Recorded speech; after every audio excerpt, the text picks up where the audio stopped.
Hello दोस्तों, आप सभी का स्वागत है मेरे चैनल सिंप्लीफाइड में। तो दोस्तों आज आपके सामने आप स्क्रीन पे जो प्रॉब्लम देख रहे हैं ये वर्क एनर्जी एंड पावर से रिलेटेड है। खास करके ये उन सारे क्वेश्चंस के जैसे है जहाँ पे आपको फोर्स, वेलोसिटी, डिस्प्लेसमेंट ये सब फंक्शनल फॉर्म में दिए जाएंगे और आपसे कुछ सवाल पूछे जाएंगे। तो इन सवालों को कैसे सॉल्व करते हैं, कैसे इंटीग्रेशन के हेल्प से या डिफरेंशिएशन के हेल्प से इन सवालों को हम सॉल्व कर पाएंगे। इस क्वेश्चन को अगर आप सॉल्व करते हैं मेरे साथ तो आपको ये वाला जो कॉन्सेप्ट है वो काफ़ी क्लियर हो जाएगा। तो दोस्तों इस सवाल में बोला है कि a body of mass 1 kg moves along a straight line with a velocity v equals to 2x square. The work done by the body during displacement from x equal to 0 to 5 meter, x equal to 5 meter is in joules. हमारे पास चार option है। Option A है 250 joules, option B है 0 joules, option C है 1000 joules and option D is 1250 joules. ठीक है,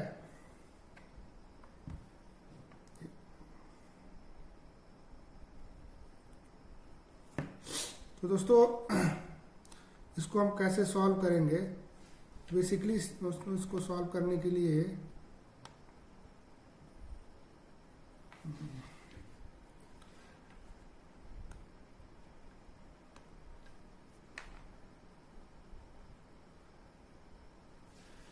हमें यहाँ पे क्या करना है, हमें वर्क डन निकालना है। ठीक है, तो आप सबको पता है कि जो सबसे फंडामेंटल जो फॉर्मूला है वर्क डन का, जो कि सबको ही याद रखना होता है, वो होता है F vector dot D X vector. D X is basically very very small displacement vector, बीच में डॉट है, इसका जो इंटीग्रेशन होता है। ठीक है, तो ये जो है फॉर्मूला, ये हमारा सबसे फंडामेंटल फॉर्मूला है वर्क डन निकालने का। तो अगर इसे थोड़ा सा हम आगे एक्सपैंड करें तो ये फॉर्मूला कुछ ऐसा बनता है एफ। ठीक है, जब मैं वेक्टर ऊपर से तीर हटा रहा हूं उसका मतलब मैं उसका मैग्नीट्यूड ले रहा हूं। ठीक है, तो यहां पे F into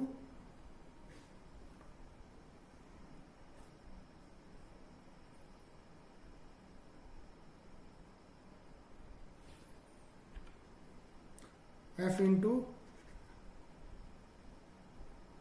just wait a minute, there is some technical problem.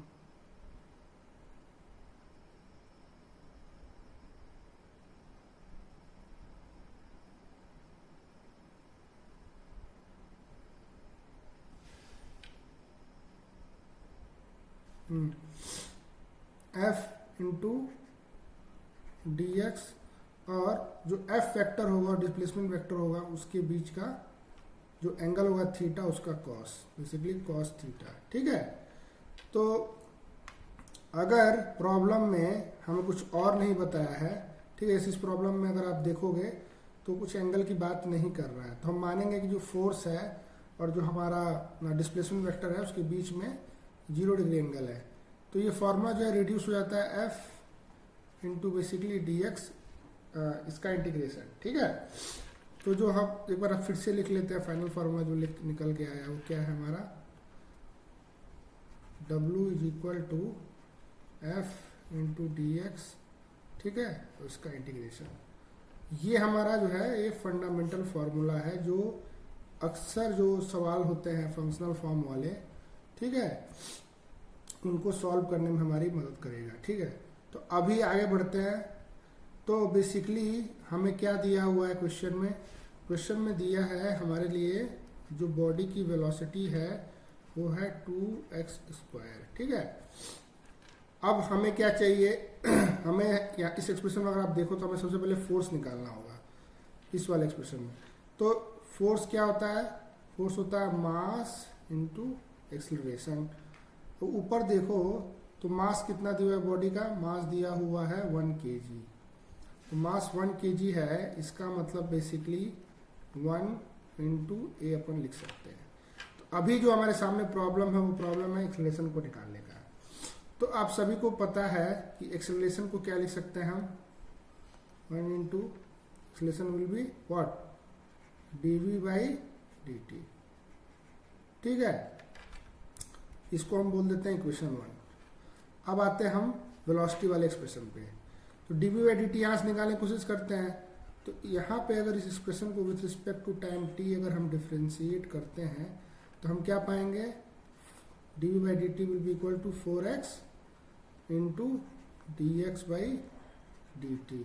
ठीक है, बेसिकली हमने क्या किया है, पहले जो हमारा ये एक्सप्रेशन है इसको हमने x के रिस्पेक्ट डिफ्रेंशिएट किया है और फिर साथ में dx बाई dt लिख दिया। ठीक है, बैलेंस करने के लिए। ये वाला हिस्सा जो है वो आप मैथ्स में पढ़ोगे। अच्छा, आप सभी को पता है dx बाई dt क्या होता है, वेलोसिटी होता है। तो ये एक्सप्रेशन बन जाएगा 4x इंटू वेलोसिटी। वेलोसिटी का एक्सप्रेशन ऊपर कितना दिया हुआ है यहाँ पे, v is equal to 2x²। तो ओवरऑल जो dv बाई dt है वो कुछ आएगा 4x³। ठीक है, ये हमारा हो गया इक्वेशन 2। तो अभी इक्वेशन 1 और इक्वेशन 2 को आप देखोगे तो हम easily D by d T की वैल्यू अगर फ्रॉम इक्वेशन 2 और इक्वेशन 1 में रख देते हैं तो हमें जो फाइनल जो फॉर्मूला फोर्स का आ रहा है वो है F is equal to what, 4x³। तो हमारा फोर्स मिल गया। ठीक है, जब फोर्स मिल गया तो इस फोर्स वाले एक्सप्रेशन को अगर हम इसमें रख दें ऊपर वाले में तो क्या हमारा इंटीग्रेशन तैयार हो जाएगा। तो हमारा वर्क डन आप क्या लिख सकते हैं, वर्क डन हम लिखेंगे फोर्स की जगह 4x³ इंटू डी एक्स और इसका इंटीग्रेशन। तो इंटीग्रेशन क्या करना है, x के रिस्पेक्ट में। तो अगर आप ऊपर देखोगे क्वेश्चन को एक बार फिर से, तो बेसिकली जो हमारा बॉडी है वो x बराबर 0 से x बराबर 5 मीटर पे मूव किया है। तो जो इंटीग्रेशन हम करेंगे इस एक्सप्रेशन का वो होगा फ्रॉम 0 टू 5 मीटर। इसको आगे हम सॉल्व करते हैं, इसका इंटीग्रेशन करेंगे तो ये बन जाएगा आपका, फिर से एक बार देख लेते हैं, 4x³ है, दिस वाज बेसिकली 2x³। तो एक्चुअली ये वाला जो एक्सप्रेशन है ये 8x³ होगा, ये होगा 8। ठीक है, इसको अगर हम सॉल्व करेंगे तो ये बेसिकली क्या आएगा, आगे सॉल्व करेंगे तो ये बनेगा आपका 2x⁴। ठीक है, और 0 लोअर लिमिट अपर लिमिट 5। इसको आगे सॉल्व करेंगे तो ये बनेगा 2 इंटू 5 का power 4 minus 0 which will be what, 2 into 6 25 that will be finally 1250 joules. ठीक है, तो अगर आप ऊपर जाके देखेंगे तो हमारे पास 1250 जूल्स ऑप्शन है। ठीक है, तो बेसिकली हमारा ऑप्शन डी सही होगा। तो अगर आप देखो इस सवाल को अगर हम समराइज करें तो बेसिकली हमने क्या किया, हमें पता था कि जो वर्क डन का सबसे फंडामेंटल फार्मूला होता है जिससे वर्क डन के जो डिफरेंट एक्सप्रेशंस निकलते हैं फोर्स और डिस्प्लेसमेंट वाले, वो इसी फंडामेंटल फार्मूले से सारे निकाले जाते हैं।